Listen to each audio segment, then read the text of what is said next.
Dragons attacked all who entered until they smelled a human's barbecue. Before we dive into this story, drop a quick hi in the comments and tell me where you're watching from. It really helps support the channel. The smoking ruins of the Valtorian cruiser drifted through the void like a monument to hubris, its hull still glowing orange from dragon fire.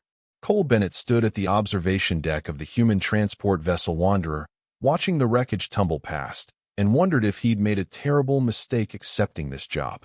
The Draken system had been deemed impossible to colonize.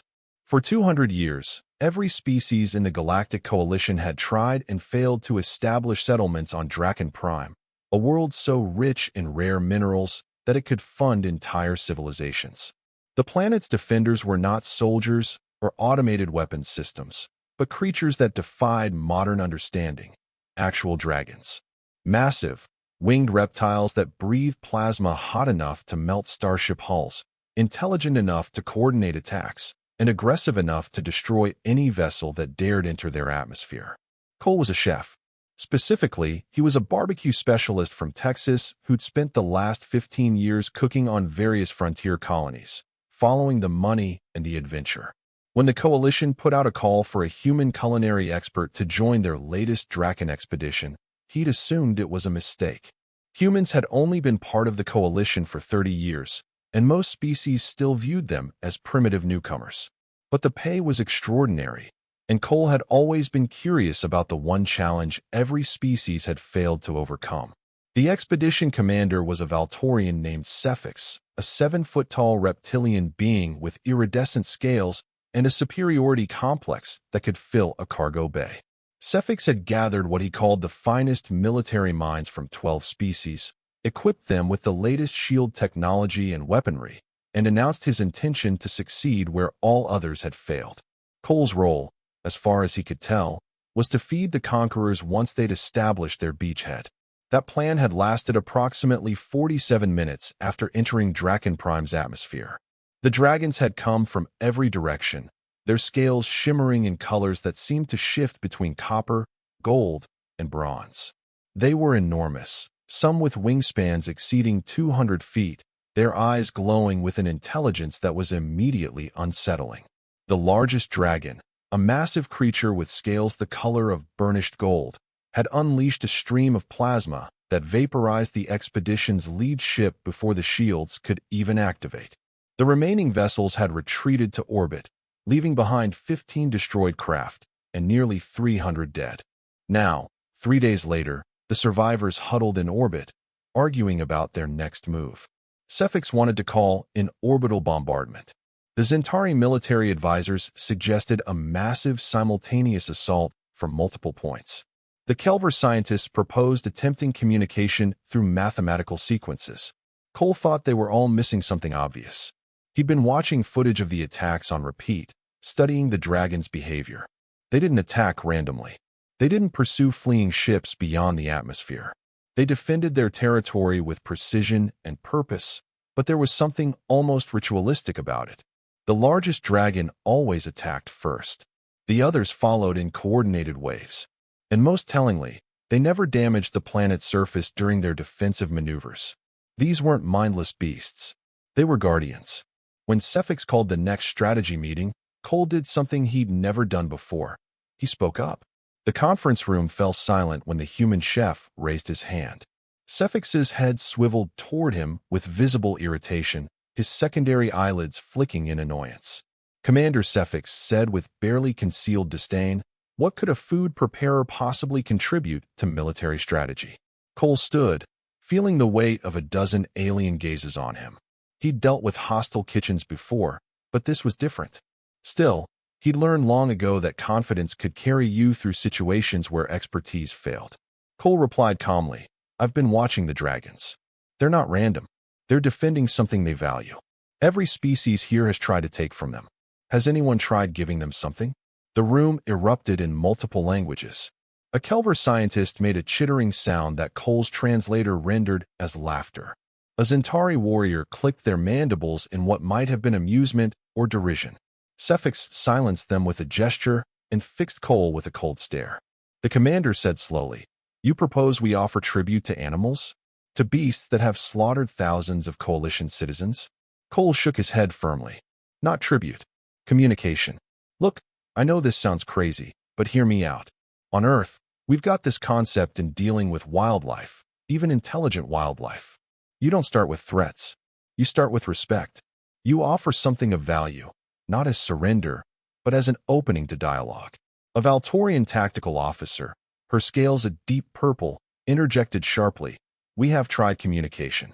We broadcast on every known frequency. We attempted visual signals. The dragons responded with fire. Cole nodded, acknowledging the point. Yeah, but you communicated like you communicate with each other. Mathematical sequences, radio signals, visual patterns. These are dragons. Ancient, powerful creatures that probably predate most of our civilizations. What if they don't care about our technology? What if they respond to something more basic, more universal?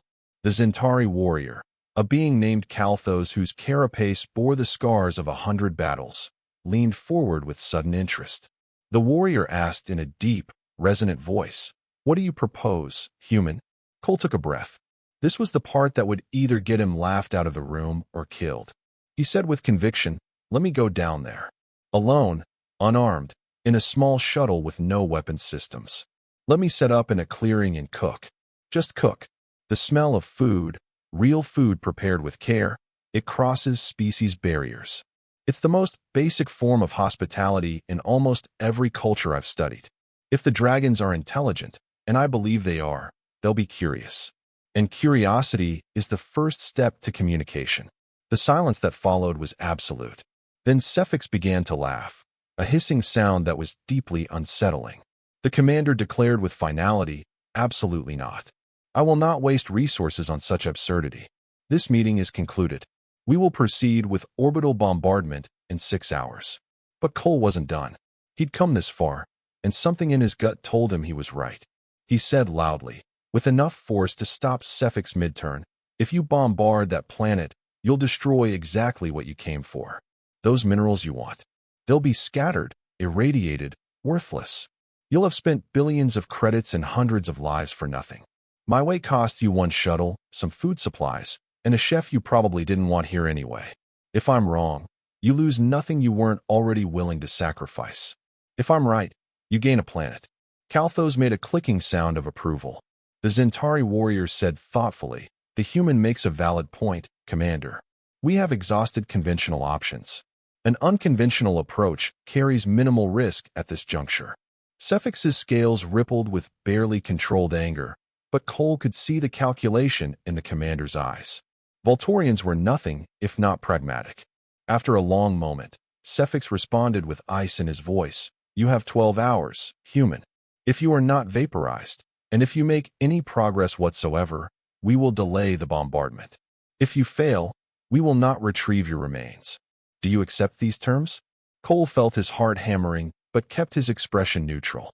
He said firmly, "I accept, but I'll need access to the cargo bay and full authorization to use any food supplies on board."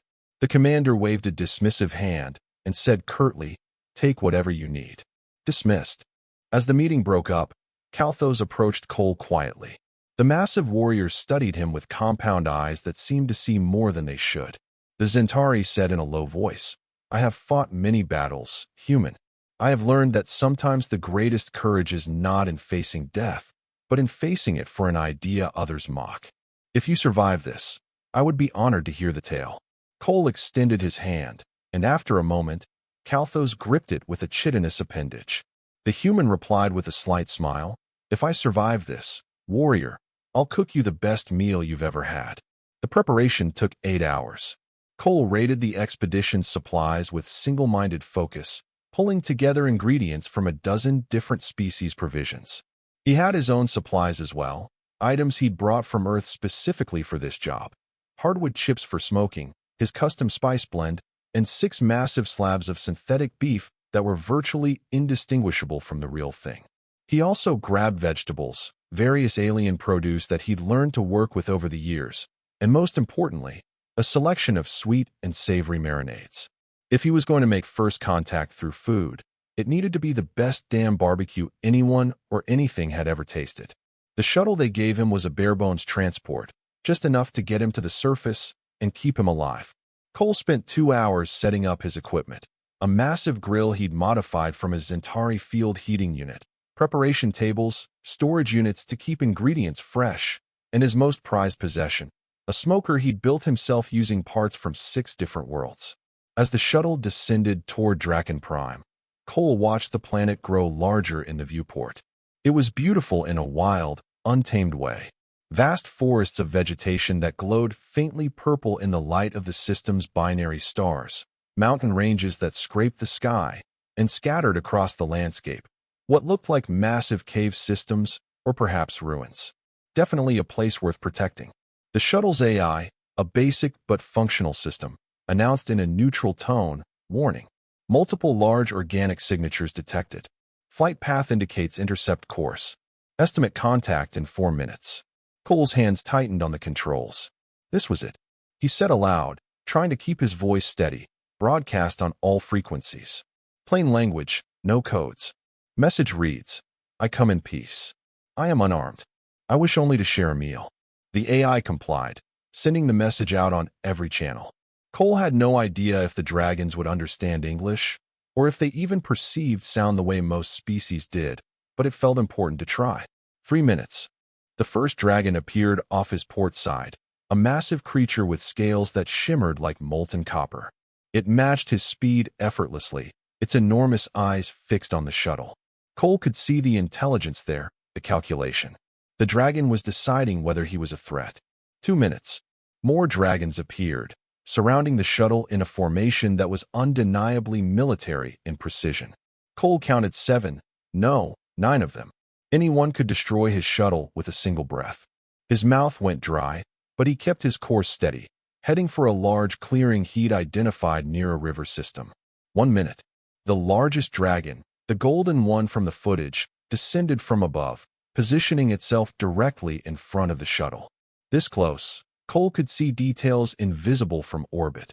Scars on its scales, patterns that might have been natural or might have been decorative, and eyes that were not just intelligent, but ancient. This being had seen civilizations rise and fall. The dragon opened its massive jaws, and Cole braced for the end. Instead of fire, it released a sound, a deep resonant call that made the shuttle vibrate. The other dragons responded in kind, their voices creating a harmony that was beautiful and terrifying in equal measure. Then they parted, allowing Cole to pass. He landed in the clearing with hands that shook only slightly. The dragons circled overhead but didn't attack. Through the viewport, Cole could see them settling onto the surrounding trees and cliff faces, watching, waiting. Time to cook.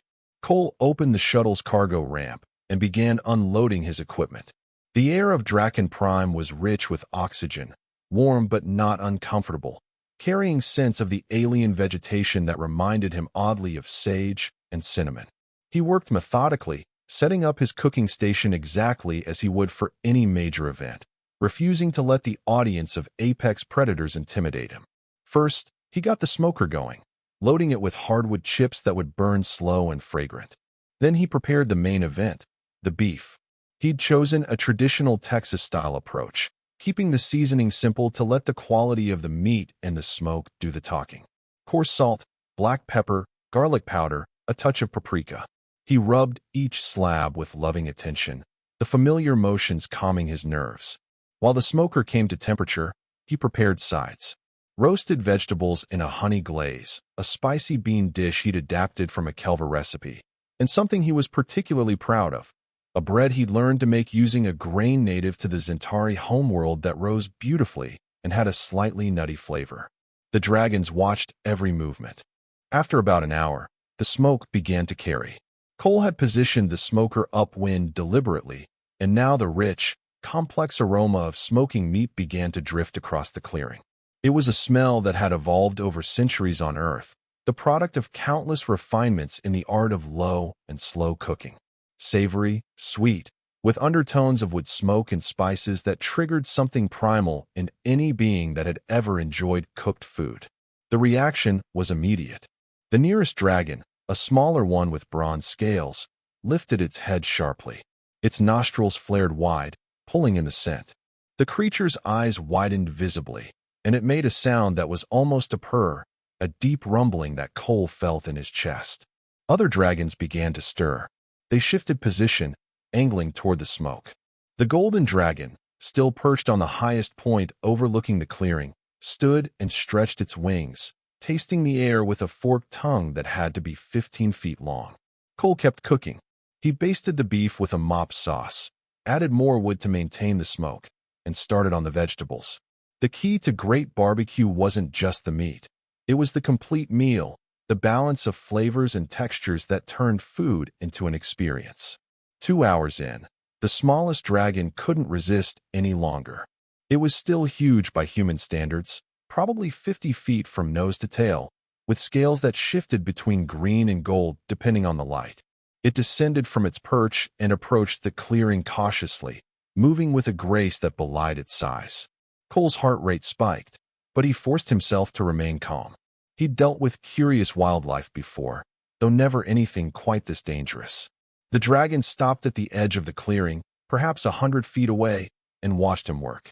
Its eyes tracked every movement, studying the fire, the smoke, the way Cole tended his cook. Cole did something that felt insane, but also somehow right. He spoke to the dragon, keeping his voice calm and friendly, as if he were talking to a cautious dog. He said gently, "Hey there, beautiful. Yeah, smells good, doesn't it? That's oak smoke and beef. Well, synthetic beef, but it's the good stuff. You've probably never had anything like this before. Probably never had anyone cook for you with respect." The dragon tilted its head, the gesture so familiar and yet so alien on something so massive. It made a questioning sound, almost a chirp but deeper. Cole continued, his confidence growing. "Yeah, I'm talking to you. I figure you're smart enough to get the gist, even if the words don't translate. I'm not here to hurt you or take anything. I'm here to share. That's what food is for, you know. It's how we bridge gaps, how we turn strangers into friends." The dragon took 3 steps closer. Cole could feel the heat radiating from its body, could see the way its scales overlapped in patterns that were almost hypnotic. This close, he could also see something else, symbols carved or etched into some of the scales, deliberate markings that confirmed what he'd suspected. These were not animals. These were people, just in a form he wasn't used to. Cole made a decision. He cut a portion of the beef that had been resting, placed it on a clean metal plate, and added some of the vegetables and a piece of bread. Then, moving slowly and deliberately, he walked halfway to the dragon and set the plate on the ground. He said warmly, "For you. A gift, freely given. No strings, no tricks. Just good food, made with care." He backed away to his cooking station and waited. The dragon approached the plate cautiously, sniffing at it from several angles. Then, with surprising delicacy, it picked up the slice of beef with its teeth and pulled it into its mouth. The dragon's eyes closed as it chewed slowly, processing flavors it had never experienced. When it swallowed, the dragon made a sound that was unmistakably pleasure, a deep thrumming that made the ground vibrate slightly. It ate the rest of the plate's contents with more enthusiasm, then looked at Cole with what he swore was gratitude. The dragon bowed its head slightly and backed away to its previous position, settling down to watch with even more interest than before. That was the breakthrough. Within minutes, 2 more dragons descended. Cole prepared plates for them as well, adjusting portions because these were larger and he didn't want to run out of food. Each dragon that tasted his cooking had the same reaction: surprise, pleasure, and a clear desire for more. The golden dragon remained on its perch, observing. Cole could feel its attention like a weight, the scrutiny of something that had seen everything and was not easily impressed. That was the one he needed to reach, he knew. That was the leader, the guardian, the one who made the decisions. Cole went back to his smoker and checked the main pieces. They were coming along beautifully, the bark forming perfectly, the internal temperature rising at exactly the right rate. He'd been cooking for 6 hours now, and the full meal was nearly ready.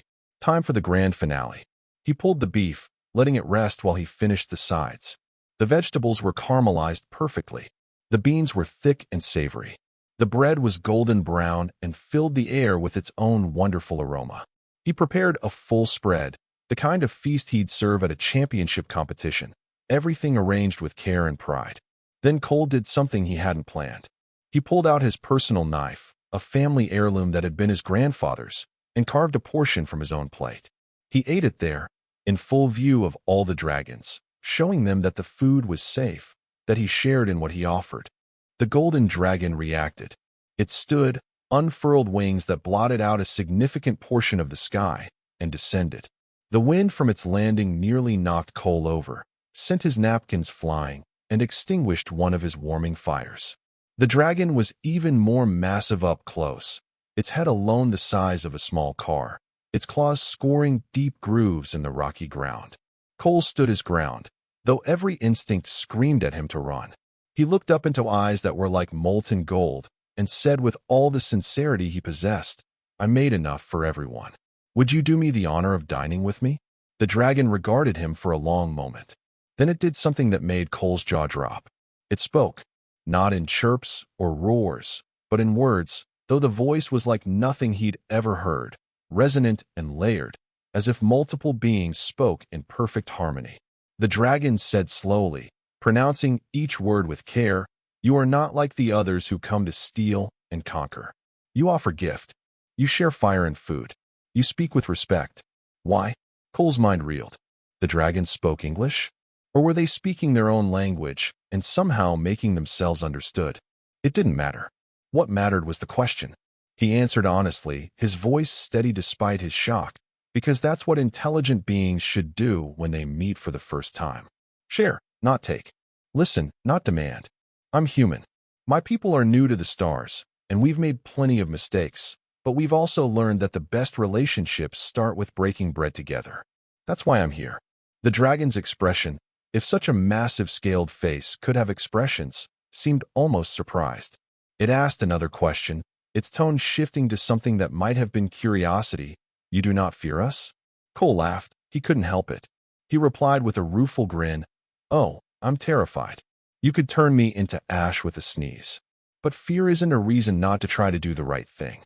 Besides, I've seen what you protect here. This planet is beautiful. If I were you, I'd defend it too. Every species that came here wanted to take. I get why you'd be hostile." The dragon lowered its massive head closer to Cole's level, studying him with an intensity that felt like being examined on a cellular level. It stated, rather than asked, "You understand we are not beasts."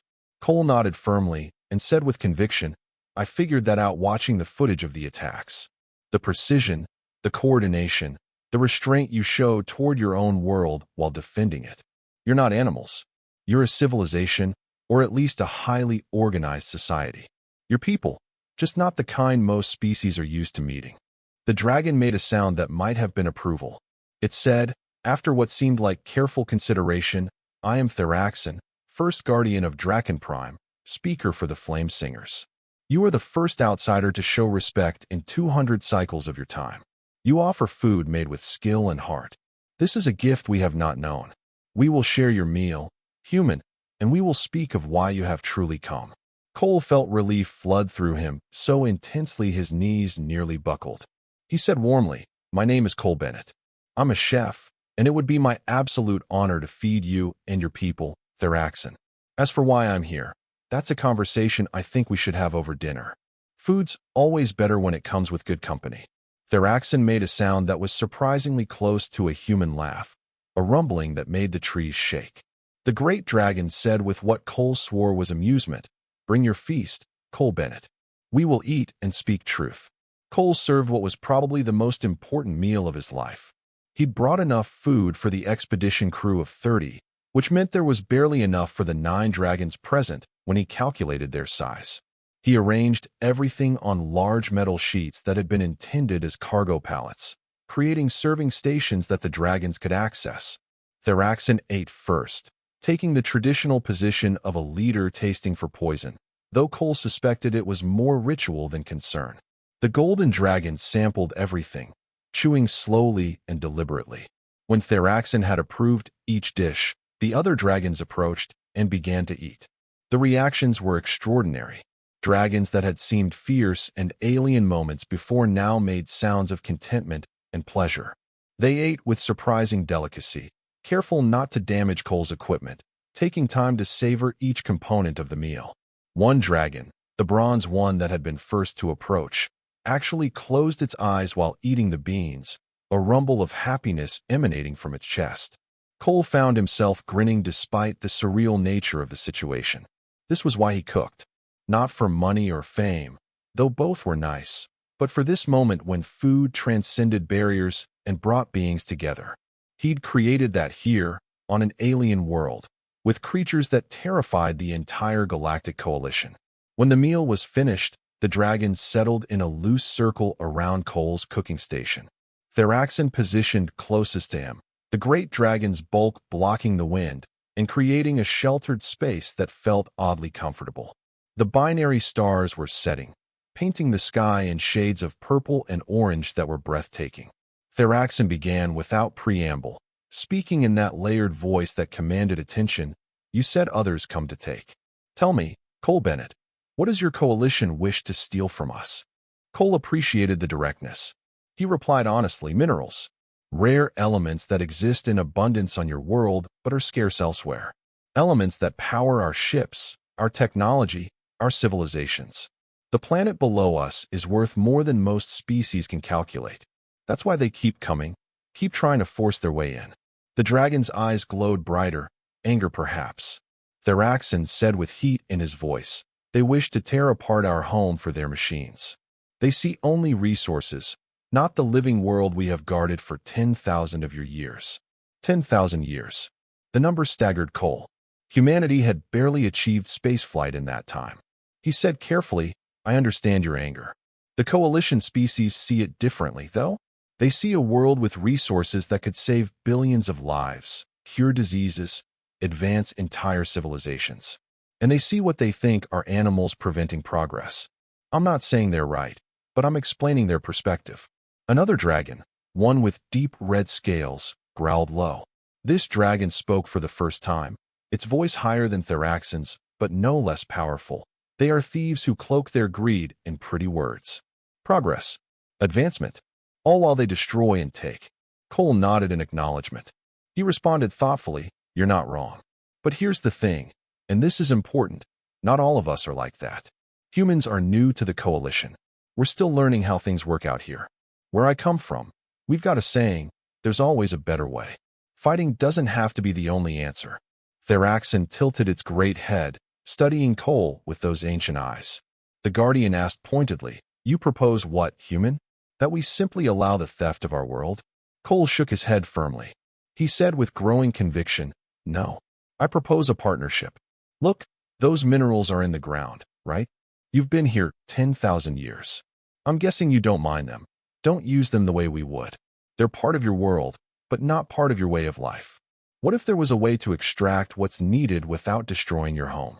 What if you had control over how much is taken, where it comes from, and what you receive in return?" The dragon stirred, clearly not having expected this direction. Theraxin asked, with what might have been skepticism, "Why would we trust any agreement with those who have only shown us aggression?" Cole smiled slightly. He answered, "Because you wouldn't be making an agreement with them. You'd be making it with humanity. With people like me who believe that respect and fair dealing matter more than quick profits. The coalition is made up of hundreds of species, and yeah, some of them are aggressive and greedy. But humans, we're traders at heart. We built our early civilization on the idea of mutual benefit. You have something we need, we have things you might want. That's the basis of trust." The bronze dragon who'd first approached asked with genuine curiosity, "What could you possibly offer that we would want? We have this world. We have each other. We need nothing from the stars." Cole had been thinking about this since he landed. He said slowly, letting the idea unfold as he spoke, "Knowledge. Technology that doesn't harm your world but might make your lives better. Medicine, if you get sick or injured. Communication devices so you could contact other worlds if you chose. Entertainment, art, culture from 1,000 species. And most importantly, protection." That last word made every dragon focus on him intently. Theraxin asked sharply, "Protection from what?" Cole gestured toward the sky. He explained seriously, "From what just almost happened. Orbital bombardment. The commander up there was ready to glass this planet from space because you were in the way. If you had allies, real allies who had your interests protected by treaty and law, that couldn't happen. The coalition has rules. They're not great rules, and they're not always followed, but they exist. A protected species with recognized territory and resources can't be attacked without massive consequences. Theraxin was silent for a long moment.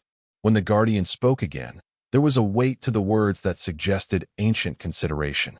The dragon said thoughtfully, "You offer us a place in the order of the stars. Recognition as people, not beasts. This is a thing of value, but it requires we trust beings who have given us no reason for trust." Cole stood and walked closer to Theraxin, close enough that he could feel the heat radiating from the dragon's scales. He looked up into those golden eyes and said with absolute sincerity, "Then trust me. I'm one human, yeah, but I'm the one who came here with food instead of weapons. I'm the one who saw you for what you are instead of what others feared. Let me be the bridge. Let me go back up there and negotiate on your behalf.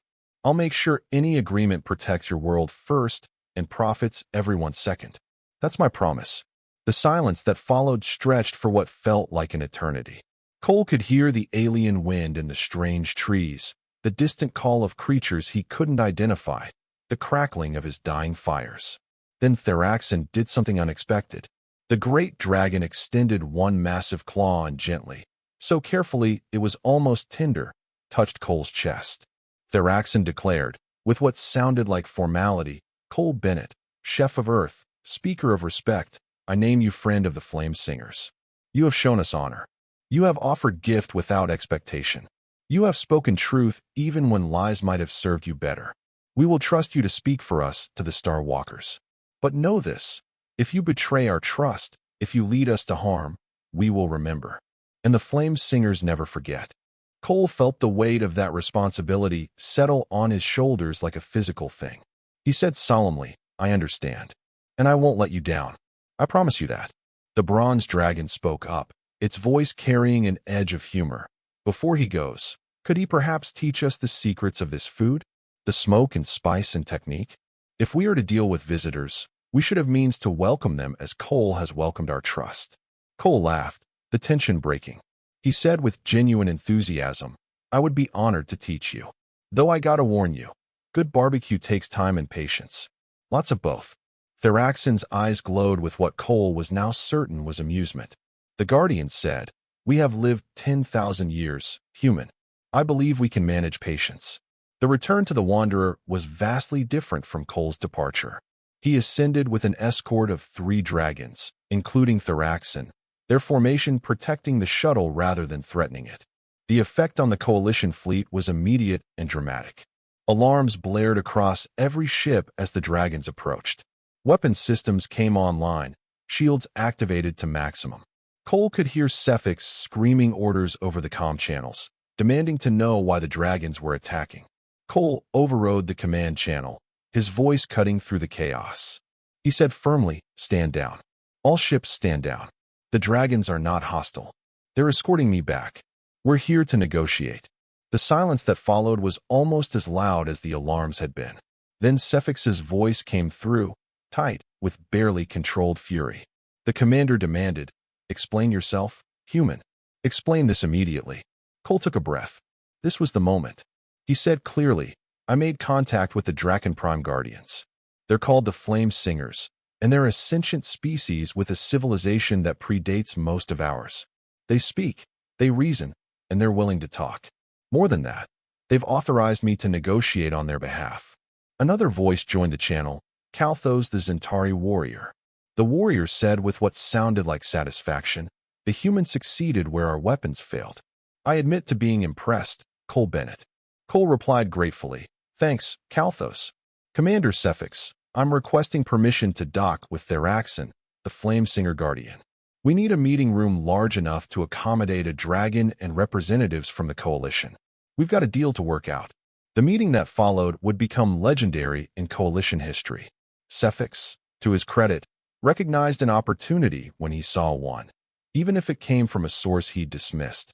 The Wanderer's main cargo bay was cleared and repurposed, with heating elements brought in to keep Theraxin comfortable and communication equipment set up to broadcast the negotiations to the other Coalition ships. Theraxin was magnificent in the artificial light, scales gleaming like molten metal, wings folded with precise dignity. The dragon commanded the space with presence alone, making the assembled representatives of 12 species seem small in comparison. Cephix opened with expected pomposity, speaking of coalition interests and galactic law. Theraxin listened politely, then calmly dismantled every argument with logic that was sharp as claws. The Guardian made it clear Draken Prime belonged to the Flame Singers. Any access to resources would be on their terms, with their oversight, and with compensation they deemed fair. Cole found himself in the unexpected position of mediator, translating not language but intent and cultural context. When Cephix tried to pressure Theraxin with veiled military threats, Cole intervened and said firmly, "Commander, that approach won't work. The Flame Singers have defended their world for 10,000 years. They're not intimidated by fleets, but they are open to reasonable partnership if you can show them respect." When the Kelver scientist tried to argue that minerals were wasted if not utilized, Cole explained and said carefully, "To the Flame Singers, those minerals are part of their world's ecosystem. They're not wasted. They're serving a purpose we might not understand. But Theraxin has indicated willingness to allow limited extraction if it doesn't harm the planetary balance. That's more than you'd get by force." The breakthrough came when Kalthos, surprisingly, provided support. The Zentari warrior addressed Theraxin directly and said with deep respect, "Guardian, my people value strength and honor in battle. You have both. You have defended your home against overwhelming odds and prevailed. There is no shame in negotiating from a position of power. What would you consider fair terms?" Theraxin seemed to appreciate the directness. The dragon outlined demands that were, Cole thought, remarkably reasonable. Limited mining rights in designated zones, to be determined by Flame Singer geologists who understood the planet's structure. Full recognition of the Flame Singers as a sovereign species with protected territory. A seat in the Galactic Coalition with voting rights equal to any other species. Technology transfer focused on medical science, communication, and agriculture. And a permanent human liaison to facilitate cultural exchange. The last point made everyone look at Cole. Theraxin stated calmly, "Cole Bennett has earned our trust. If humanity will permit it, we request he remain as our voice to the Coalition and the Coalition's voice to us. He understands the value of respect." Cephix looked like he wanted to object, but the practical considerations were too strong. A peaceful resolution to the Draken situation would make his career. He said stiffly, "The Coalition will need to approve these terms officially, but I am authorized to accept them in principle. Pending ratification, we have an agreement." Theraxin extended a claw, and after a moment of confusion, Cephix extended his own hand. The gesture of the clawed grip, symbolic of the bridge between species, was captured by a dozen recording devices and would be broadcast across the known galaxy within hours. The next 3 months were a whirlwind. Cole found himself transformed from a simple chef into a diplomat, cultural ambassador, and unlikely celebrity. The story of the human who made peace with dragons through BBQ captured imaginations across dozens of worlds. He was interviewed, analyzed, and celebrated in ways that made him deeply uncomfortable. But the real work was more important than the fame. Cole split his time between the Wanderer and Draken Prime, helping to establish the frameworks for cooperation. He worked with Flame Singer representatives to identify mining zones that wouldn't disrupt their territorial needs. He taught cooking classes to young dragons eager to learn about food preparation as an art form. He helped design communication protocols that respected both technological and traditional methods. The Flame Singers, it turned out, had a rich and complex culture that had been invisible to the species who'd only seen them as obstacles. They were artists, philosophers, and historians who passed knowledge through an oral tradition that spanned millennia. They had technology of their own, based on biological and chemical principles rather than electronics, that solved problems in ways coalition science hadn't considered. Theraxin became not just Cole's contact, but his friend. The ancient dragon had a dry sense of humor and a perspective on galactic politics that was refreshingly blunt. During one late-night conversation, with Cole sitting beside a fire and Theraxin lounging nearby like a massive, content cat, the Guardian shared something profound. Theraxin said thoughtfully, "You know, Cole Bennett, when you first arrived, I almost burned your little ship from the sky. Only the strange lack of weapons made me curious. Then I smelled your cooking, and I thought perhaps you were trying to poison us with something new. But you ate first, shared willingly, spoke with respect. In 10,000 years, no outsider had done these simple things. It shames me that such simple gestures were so revolutionary. Cole poked at the fire, considering his response. He said slowly, I don't think you should feel shame. You protected your people from real threats for a long time. But yeah, it's sad that basic respect was so rare. Makes me wonder how many other conflicts in the galaxy might have been avoided with better communication and a willingness to see others as people instead of obstacles. The dragon rumbled agreement and replied, Your species is young, but you have wisdom that some elder races lack. The coalition will be better for having humans in it, I think. Though I suspect you will cause much chaos with your unconventional approaches. Cole grinned and said with a laugh, Chaos can be good sometimes. Shakes things up, makes people reconsider their assumptions. Though I'll admit, I never expected my chaos to involve teaching dragons the fine art of slow-smoking beef. Theraxin made that laughing sound, deep and resonant, and responded with clear amusement. That bronze dragon, Sereth, has become obsessed with your techniques. She has been experimenting with local game, trying to replicate your methods. Last week she created something she called Spicy Sweet Wind Rider that was actually quite remarkable. Cole felt a surge of pride at that. He said warmly, That's fantastic. Food is a language all its own. Every culture has its cuisine, its way of transforming ingredients into something meaningful. I'd love to try her cooking. The Guardian's expression softened, as much as a massive scaled face could soften. Theraxin said with genuine warmth, You will be welcome at our fires for all your days, Cole Bennett. You have given us more than a treaty or access to the stars. You have given us the recognition that we are people worthy of respect and friendship. That is a gift beyond measure. Cole felt his throat tighten with emotion. He replied sincerely, The gift goes both ways, Theraxin. You've taught me that intelligence and civilization can take forms we never imagined. You've shown me that sometimes the simplest gestures, sharing a meal, speaking with honesty, can achieve more than all the weapons in the galaxy. I'm the one who should be grateful. They sat in companionable silence after that, watching the binary stars rise over the alien landscape, two beings from wildly different worlds who had found common ground over barbecue and mutual respect. The formal ratification of the Draken Treaty took place 6 months after Cole's initial landing. Representatives from every coalition species gathered on a neutral station, and for the first time in coalition history, dragons attended a diplomatic function. Theraxin led a delegation of 5 flame singers, each representing different aspects of their society.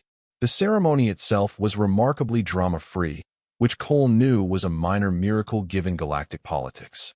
The terms were read, voted on, and approved with only minimal grandstanding from various parties. Draken Prime was recognized as sovereign flame singer territory. Limited mining rights were granted under strict environmental oversight. The Flame Singers received full voting membership in the coalition, and Cole Bennett was officially appointed as the first human interspecies cultural liaison, with specific responsibility for Flame Singer relations. After the formal business concluded, there was, of course, a reception. And because Cole had been allowed to plan it, the reception centered around food from dozens of worlds, including a massive barbecue station where he'd spent the previous day smoking enough meat to feed 200 beings of various sizes. The sight of dragons mingling with Voltorians, Zentari, Kelver, and dozens of other species, all united by enjoyment of good food, was something Cole wished he could freeze in time. Barriers dissolved over shared meals. Species that had been ready to go to war 6 months ago were now exchanging recipes and cultural practices. Kalthos approached Cole during the reception, the Zentari warrior moving with easy grace despite the crowds. The warrior said warmly, You have done something remarkable, my friend. I have fought in 37 conflicts across my life. I have seen peace treaties signed and broken. But this feels different. This feels like it might actually last. Cole accepted a drink from a passing server, something alcoholic from a Kelver brewery that was surprisingly smooth. He responded thoughtfully, I think it's because everyone involved gets something they value. The coalition gets access to resources they need. The Flame Singers get recognition and protection. And everyone gets to feel like they did the right thing instead of just the profitable thing. That's a foundation you can build on. Cephix appeared as well, the Valtorian commander having undergone something of a transformation. While still formal and somewhat stiff, the commander had developed a grudging respect for unconventional approaches.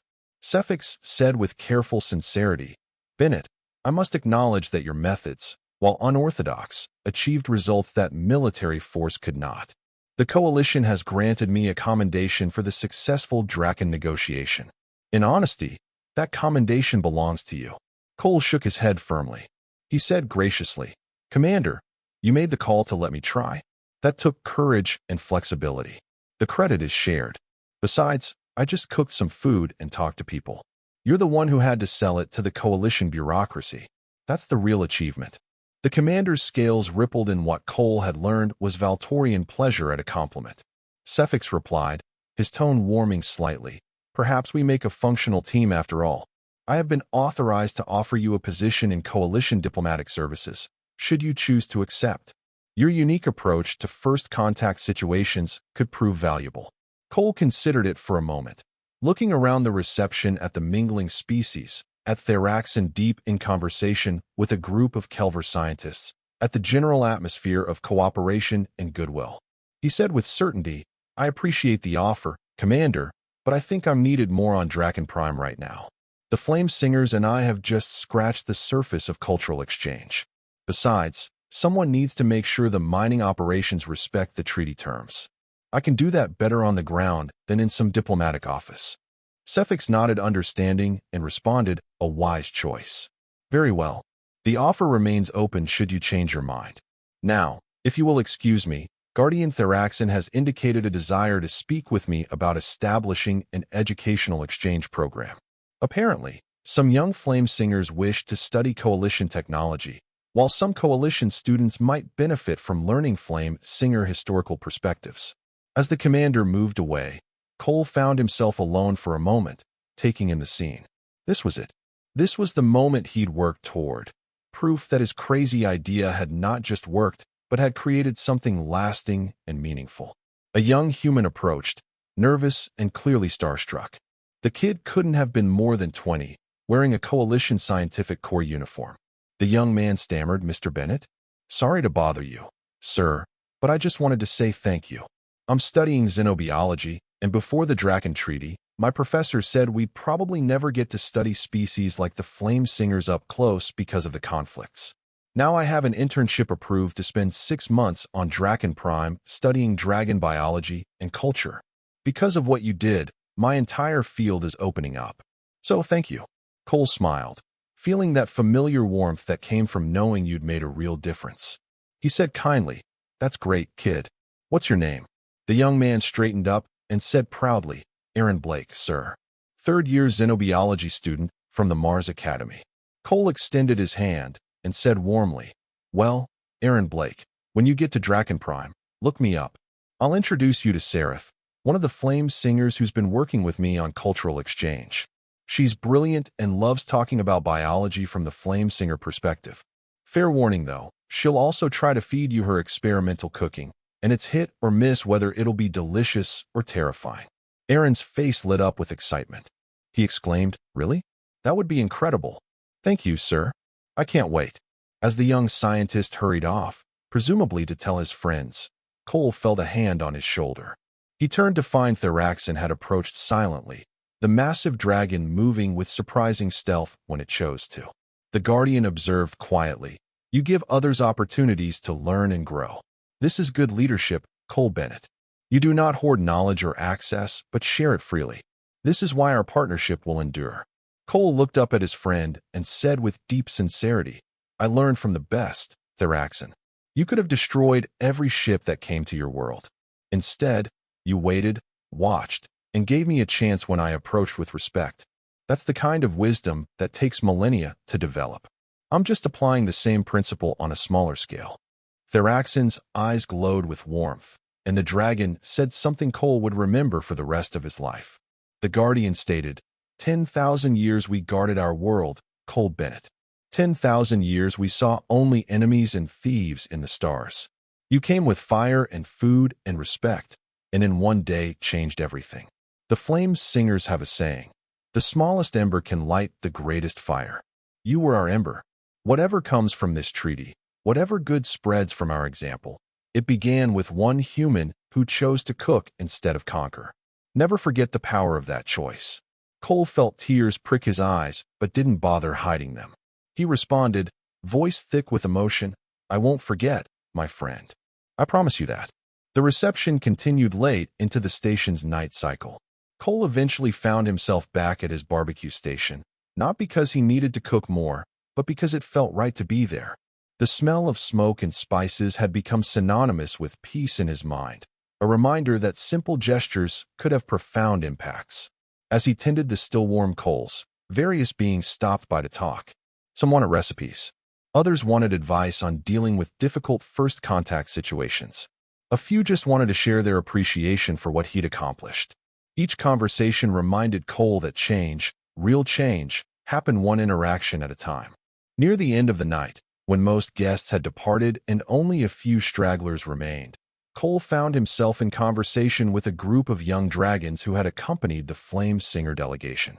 They were full of questions about Earth, about human culture, about cooking techniques and spices, and the incredible variety of foods humans had developed. One young dragon, her scales a brilliant sapphire blue, asked with genuine curiosity, Cole Bennett, why is food so important to humans? We flame singers eat to sustain ourselves, but you make it art and ritual and diplomacy. What drives this obsession? Cole thought about it, really considered the question. He answered slowly, letting the ideas form as he spoke. I think it's because food is one of the few things that crosses every barrier. Everyone eats.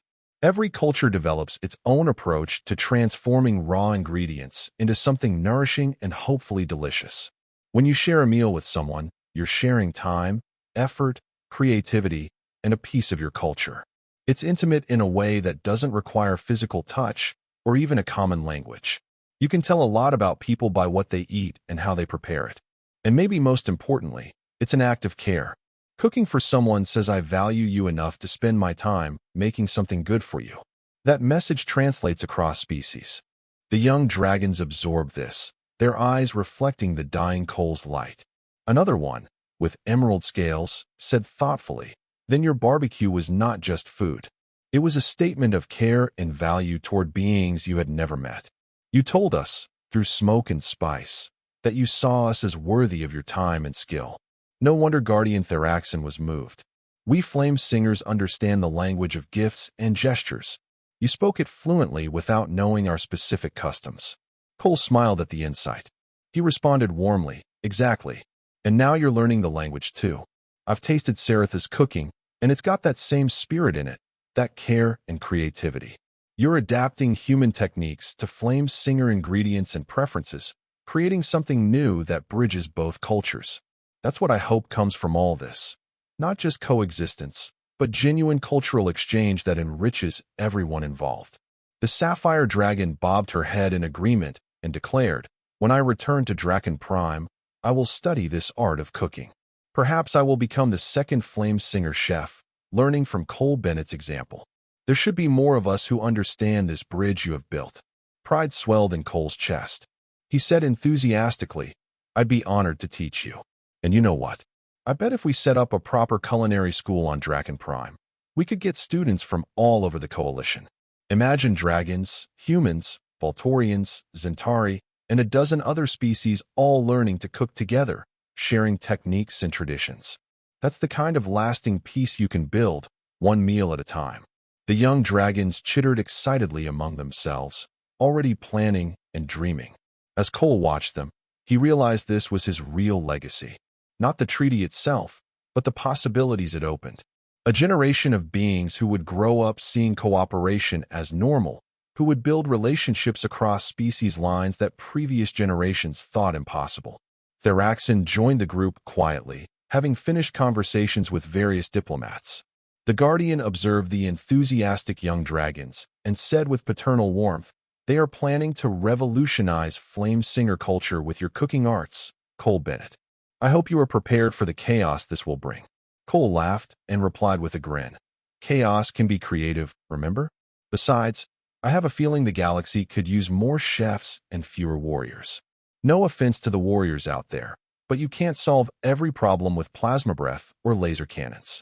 Kalthos, who had approached to overhear the last comment, clicked in amusement and said, "None taken, human. I am a warrior by training and inclination, but I have learned from you that sometimes the bravest action is to extend a hand rather than draw a weapon, or in your case, to light a fire and cook a meal. It is a lesson I will carry with me." The Zentari warrior paused, then added something that seemed to cost him effort to admit. "I have sent a request to the Coalition Military Academy to develop a new training module on alternative first contact strategies, using your Draken approach as a case study. Future officers should learn that violence is not always the solution, even when facing unknown threats." Cole was genuinely touched. He said with sincere gratitude, "Kalthos, that means more to me than you know. If even one conflict gets avoided because someone tries talking and sharing before shooting, this whole crazy adventure will have been worth it." The warrior placed a chitinous hand on Cole's shoulder and stated firmly, "You have changed more than you know, Cole Bennett. The ripples of your choices will spread far beyond Draken Prime. It has been an honor to witness your work." As the night finally wound down and beings began departing for their respective ships and quarters, Cole found himself alone with Theraxon one last time.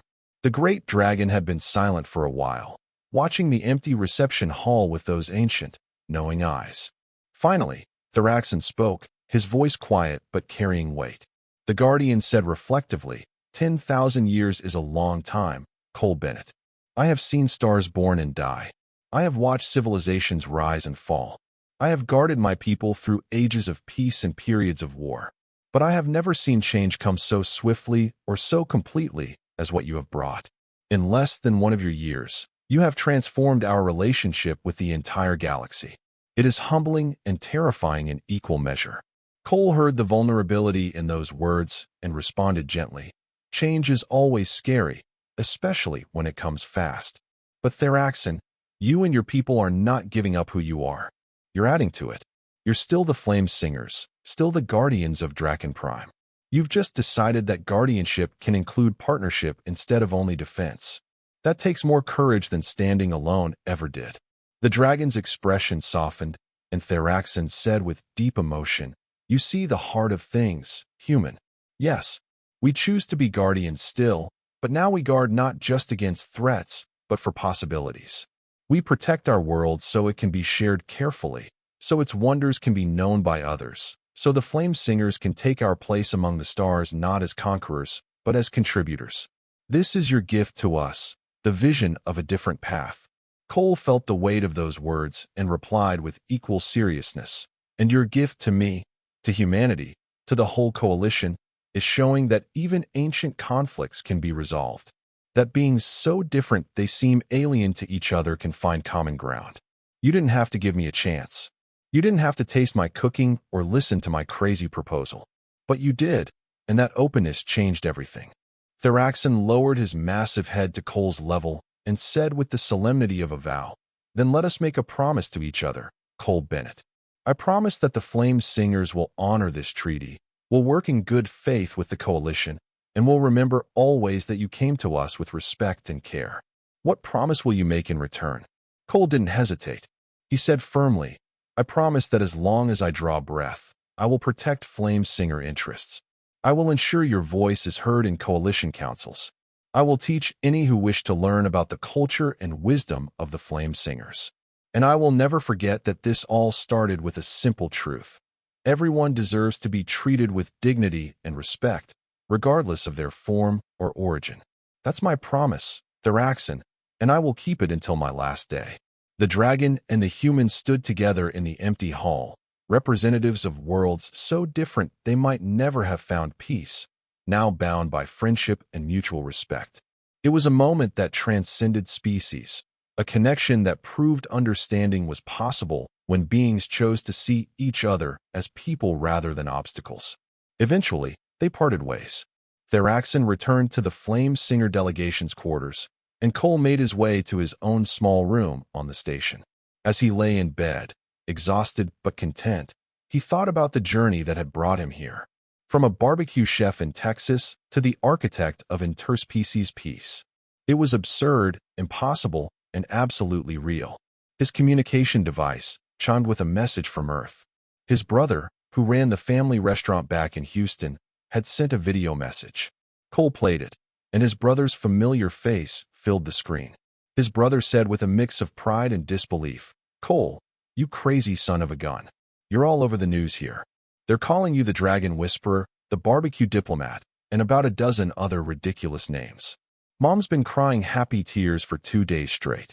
Dad keeps telling everyone at the restaurant that he taught you everything you know, which we both know is only half true. But seriously, little brother, what you've done is incredible. You've made the whole family, hell, the whole planet proud. Just don't forget us little people when you're off being a famous galactic ambassador or whatever you are now." Cole smiled, feeling homesick and happy in equal measure. He recorded a response, keeping it simple. He said warmly, "Never gonna forget where I came from, big brother. And tell Dad he's absolutely right. He did teach me everything I know. The smoking technique I used to impress the dragons? That's his recipe from the old smoker behind the restaurant. The spice blend? Grandpa's secret mix. Everything I did up here, I learned from family. I just applied it in a place nobody expected. Give everyone my love. I'll be home to visit as soon as I can. And yeah, I might need to borrow the restaurant for a special event. Turns out a young dragon named Seraph wants to learn authentic Earth barbecue, and I figured where better to teach her than the place where it all started?" He sent the message and settled back, imagining the look on his family's faces when a dragon showed up at their modest Texas restaurant. The thought made him laugh out loud. Some things were just too perfectly absurd to be anything but destiny. The following months solidified the peace. Mining operations began under careful flame singer supervision, with human engineers working alongside dragon geologists to ensure minimal environmental impact. The minerals extracted flowed into coalition markets, easing shortages and advancing technologies across dozens of worlds. The profits were split according to the treaty terms, with the Flame Singer portion going into a cultural development fund that supported education, art, and scientific research. Cole split his time between Draken Prime and various coalition worlds, serving as both liaison and living proof that cooperation worked. He gave lectures, taught cooking classes that became unexpectedly popular diplomatic events, and quietly advised on several other first contact situations where his approach of respect and cultural exchange proved valuable. But his heart remained on Draken Prime, where the real work of building understanding happened daily. He established the Interspecies Culinary Institute in consultation with Seraph, who had indeed become the second Flame Singer chef and his partner in creating a curriculum that taught cooking as a language of peace. Students from 30 species enrolled in the first class, learning not just techniques but the philosophy behind using food as a bridge between cultures. The institute became famous for its graduation ceremony, where students prepared a feast representing their home culture to share with classmates. The sight of beings from across the galaxy sitting together, sharing meals and stories, became a powerful symbol of what the coalition could be at its best. One evening, nearly a year after his initial landing, Cole sat with Theraxin overlooking a valley where a Flame Singer settlement had stood for thousands of years. The binary stars painted the sky in familiar purples and oranges, and the air smelled of the local vegetation he'd grown to love. Theraxin broke the comfortable silence with an observation. The Guardian said thoughtfully, "Do you ever regret it, Cole Bennett? The quiet life you could have had if you had not answered that call to join the expedition? You could be cooking in comfort on Earth, rather than navigating the complexities of galactic politics and cultural exchange." Cole considered the question seriously before answering. He replied with certainty, not for a second. "Yeah, this is harder than running a restaurant. It's more stressful, more complicated, and sometimes I'm in way over my head. But Theraxin, I've been part of something that matters. I've helped build bridges that will last for generations. I've made friends with actual dragons, which is something I never even dreamed was possible. And I've proven, at least to myself, that the smallest actions, done with the right spirit, can change the world. How could I regret that? The dragon made that rumbling sound of approval and responded, "You have the wisdom of contentment, human. Many beings spend lifetimes chasing importance and never find it. You stumbled into it by being true to your nature, offering hospitality and respect. There is a lesson in that for all of us." Cole smiled and said, "The lesson is that barbecue solves everything. I'm thinking of having that engraved on my tombstone." Theraxon laughed, the sound rolling across the valley like thunder, and replied with amusement, "The flame singers will ensure your tomb is magnificent, and that saying will indeed be carved into it. Along with your true title, Cole Bennett, the human who taught dragons that the galaxy tastes better when shared." As the stars emerged in the darkening sky, human and dragon sat together in friendship, proof that the most unlikely connections could become the strongest. The barbecue that had started as a desperate gambit had become a symbol of a new era, one where beings from different worlds chose understanding over conflict, sharing over hoarding, and friendship over fear. Somewhere in orbit, mining ships worked in harmony with Flame Singer overseers, extracting resources that would fuel the coalition's future. In the Institute, students from a dozen species learned to create meals that honored their diverse heritages while celebrating their common ground. And across the galaxy, diplomats and leaders studied the Draken Treaty as a template for peaceful resolution. But here, in this moment, none of that mattered as much as the simple truth that a human and a dragon had become friends, and in doing so had proven that the distances between worlds were nothing compared to the connections that could be forged with patience, respect, and a really good rack of ribs. Cole eventually stood, stretching muscles stiff from sitting. He said with warm affection, "I should head back. Got an early class tomorrow, and I promised the students weed tackles and Tari spice techniques. Apparently, their cuisine uses flavor compounds that are borderline hallucinogenic to some species, so that should be interesting." Theraxon rose as well and said, "I will fly with you partway.